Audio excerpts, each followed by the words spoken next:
एक समय की बात है, एक गांव में सफेद साड़ी वाली चुड़ैल का आतंक था। चुड़ैल रात भर गांव में घूमती और गांव का जो भी आदमी उसे दिखाई देता उसे वो घायल कर देती। अरे कोई तो बचाओ, मर गया रे।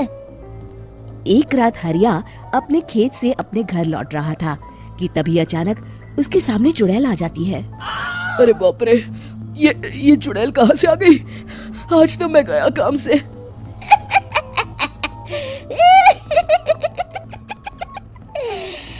आज मुझे मेरा शिकार मिल गया। अरे चुड़ैल दीदी, मुझे छोड़ दो। जैसे ही चुड़ैल हरिया की तरफ बढ़ती है, हरिया वहाँ से भाग जाता है और अपने घर के दरवाजे पे पहुँचता है। अरे भगवान, जल्दी से दरवाजा खोलो, मेरे पीछे चुड़ैल पड़ी है। हरिया की पत्नी जल्दी से दरवाजा खोल देती है। अरे आप इतना हाफ क्यों रहे हैं? अरे मेरे पीछे चुड़ैल पड़ी है, आज तो मैं बाल बाल बच गया।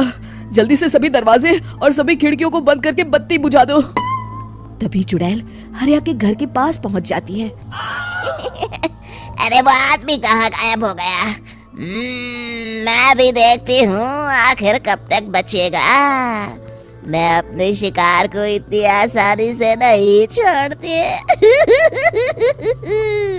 इतना कहकर चुड़ैल वहाँ से चली जाती है। वहीं दूसरी तरफ हरिया और उसकी पत्नी दोनों अपने घर की खिड़की से ये सब देख रहे होते हैं। अरे बाप रे, ये तो बड़ी डरावनी चुड़ैल थी। अगले दिन ये बात आग की तरह पूरे गांव में फैल जाती है और धीरे धीरे लोग चुड़ैल के डर के मारे शाम होते ही अपने घरों से बाहर निकलना बंद कर देते हैं। कुछ दिनों के बाद भाई, मैंने तो इस चुड़ैल के डर के मारे रात को अपने खेतों को पानी देना बंद कर दिया है। कहीं मेरी फसल सूख गई तो मैं तो कहीं का नहीं रहूंगा। साहूकार का कर्जा कैसे चुकाऊंगा? अरे भाई, पूरे गांव वालों का यही हाल है। पता नहीं ये चुड़ैल हमारे गांव में कहां से आ गई। फिर एक दिन गांव के पास वाली नदी के किनारे एक बहुत बड़े तांत्रिक के आने की बात कुछ गांव वालों को पता चलती है। वो लोग जाके ये बात गांव के मुखिया को बताते हैं। मुखिया जी, नदी के किनारे एक बहुत ही पहुंचे हुए तांत्रिक बाबा आए हैं। हमें उनसे मदद मांगनी चाहिए। मैंने सुना है वो बड़े बड़े भूतों और चुड़ैलों को अपने वश में कर लेते हैं। मुखिया जी सभी गांव वालों को लेकर उस तांत्रिक के पास पहुंच जाते हैं। ओम फट स्वाहा, ओम फट स्वाहा। तभी तांत्रिक अपनी बंद आंखों को खोलकर कहता है, क्या बात है? तुम सब लोग यहाँ क्यों आए हो? मुखिया जी उस तांत्रिक को सारी बात बता देते हैं। अच्छा, तो ये बात है। और तांत्रिक अपनी आंखों को बंद कर लेता है। मैं देख रहा हूँ तुम्हारे पूर्वजों ने बहुत पाप किए थे, जिससे ये गांव अब श्रापित हो चुका है। उसी के फल स्वरूप तुम्हारे गांव में चुड़ैल आई है। ये चुड़ैल बहुत खतरनाक है, ये किसी को नहीं छोड़ेगी। हे भगवान, मर गए रे, अब क्या होगा? तभी गांव के मुखिया जी कहते हैं, बाबा, इस चुड़ैल से हम सबको बचा लीजिए। कोई तो उपाय होगा। इसका सिर्फ एक ही उपाय है। सभी गांव वालों को बारी बारी हर दिन अपनी आधी फसल उस पहाड़ी के ऊपर बनी काली गुफा में छोड़ के आनी होगी। तभी उस चुड़ैल की भूख मिटेगी और श्राप का प्रभाव खत्म हो जाएगा और तुम सब जिंदा बच जाओगे। सभी गांव वाले उस तांत्रिक की बात को मान लेते हैं और वहां से चले जाते हैं।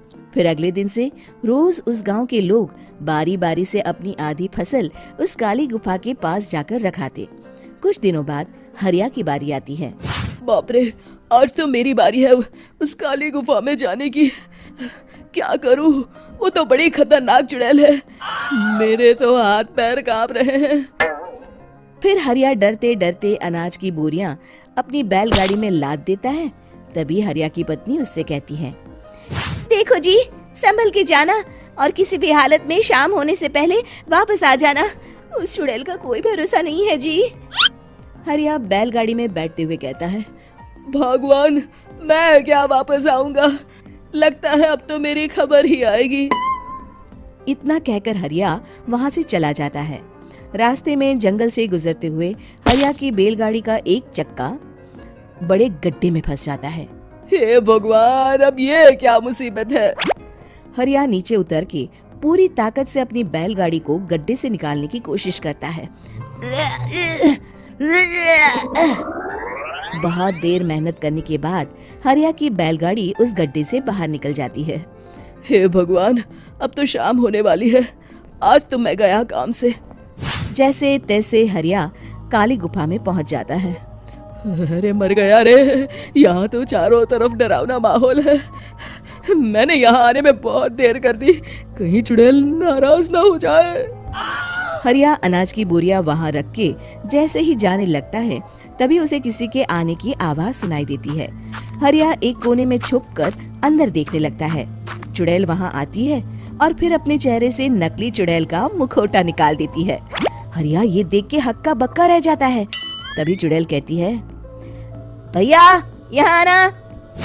आज तो बहुत अनाज आया है, इसे मिलाकर अब हमारे पास ढेर सारा अनाज जमा हो गया है। कल ही हम इसे शहर में बेच आएंगे और माला माल हो जाएंगे। तभी अंदर से नदी के किनारे वाला तांत्रिक बाहर आता है। अरे ये तो तांत्रिक बाबा है। हाँ, अब तो हम दोनों की जिंदगी मजे में कटेगी। गांव वालों को बेवकूफ बनाना इतना भी मुश्किल नहीं था। लोग तो तुम्हें सच में असली चुड़ैल समझते हैं। हाँ, तुमने सही कहा। अब ये गांव वाले चुड़ैल के डर से जिंदगी भर इस काली गुफा में अनाज पहुंचाते रहेंगे। अच्छा, तो ये बात है। ये दोनों पूरे गांव वालों को बेवकूफ बना रहे हैं। अभी जाकर सबको बताता हूँ। हरिया उन दोनों की पूरी बातें सुन लेता है और जल्दी से वापस गांव में आता है। गांव वालों को पूरी बात बता देता है। इससे पहले वो दोनों हमारा अनाज लेकर शहर जाए, हमें उन दोनों को पकड़ना होगा। उधर दूसरी तरफ नकली तांत्रिक और नकली चुड़ैल बनी औरत एक बड़ी गाड़ी में सारा अनाज लाद के वहाँ से निकलने की तैयारी कर रहे होते हैं। जल्दी करो, इससे पहले हमें कोई देख ले। हमें यहाँ से निकलना होगा। और तभी वो दोनों देखते हैं कि सामने से सभी गांव वाले अपने अपने हाथों में मशाल लेके आ रहे हैं। दोनों बुरी तरह डर जाते हैं। रुक जाओ, तुम दोनों का भांडा फूट चुका है। अरे मर गए रे, ये गांव वाले कहाँ से आ गए? तुमने क्या सोचा इतनी आसानी से यहाँ से निकल जाओगे? ये अनाज हमने अपने खून पसीने से दिन रात खेतों में मेहनत करके उगाया है। दोनों मुखिया जी के पैरों में गिर जाते हैं। हमें माफ कर दीजिए, हम दोनों एक नंबर के कामचोर हैं। बिना मेहनत किए पैसे कमाना चाहते थे। हाँ, अब हम आगे से मेहनत मजदूरी करके पैसे कमाएंगे। हमें कुछ मत करना, हमें छोड़ दीजिए। इतना कह के दोनों गांव छोड़ के भाग जाते हैं और सभी गांव वाले फिर से खुशी खुशी रहने लगते हैं। शिक्षा, तभी तो कहते हैं कि किसी भी समस्या का समाधान केवल सूझबूझ से ही करना चाहिए और कभी हिम्मत नहीं हारनी चाहिए। दोस्तों, हमें उम्मीद है कि आपको हमारी ये कहानी पसंद आई होगी। कृपया हमारे चैनल को सब्सक्राइब करें और सभी अपडेट्स के लिए बेल आइकन जरूर दबाएं। और हाँ, वीडियो लाइक और शेयर करना मत भूलिएगा। Bye bye.